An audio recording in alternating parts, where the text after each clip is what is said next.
Kemarin ada berita bahwa tarif dagangnya dengan Donald Trump, dengan US sudah keluar ya, kita akan kena tarif dagang 19%. Apa yang bisa kita lihat dari tarif dagang yang dikenakan ke Indonesia ini? Apakah ini Indonesia berarti akan kehilangan produk-produk dari US? Karena kita juga harus ada trade tertentu dengan Amerika. Kita lihat ya. Tapi satu hal yang pasti, kalau kita kaitkan dengan investasi, dengan munculnya tarif dagang 19% tadi, itu tandanya sudah ada mulai kepastian di strategi apa yang akan diambil oleh Indonesia. Nah, ini sangat penting. Ini adalah poin yang penting bahwa kalau tarif dagangnya sudah pasti berapapun persennya, itu lebih bagus buat iklim investasi di Indonesia. Kenapa?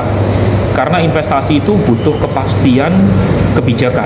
Nah, ketika tarifnya masih belum ditentukan, waktu itu masih negosiasi dan cukup alot negosiasinya, masih ada spekulasi sekian persen, itu ekonom pun tidak bisa menentukan bakal bikin kebijakan ekonomi seperti apa ya yang cocok dengan tarif dagang yang akan dikenakan di Indonesia.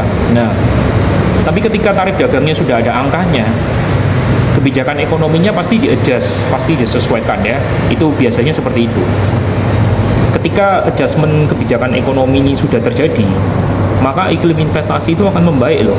Nah, ini juga highlight yang penting. Selain kita ngurusin neraca perdagangan yang masih kemungkinan besar defisit dengan adanya tarif dagang yang cukup besar itu. Itu adalah bagian pertama di sektor investasi. Yang kedua tentang opportunity. Kalau dengan US ya tarifnya cukup mahal, berarti Indonesia seharusnya punya opportunity untuk bernegosiasi dengan negara-negara lain yang tarif dagangnya bisa dinegosiasikan.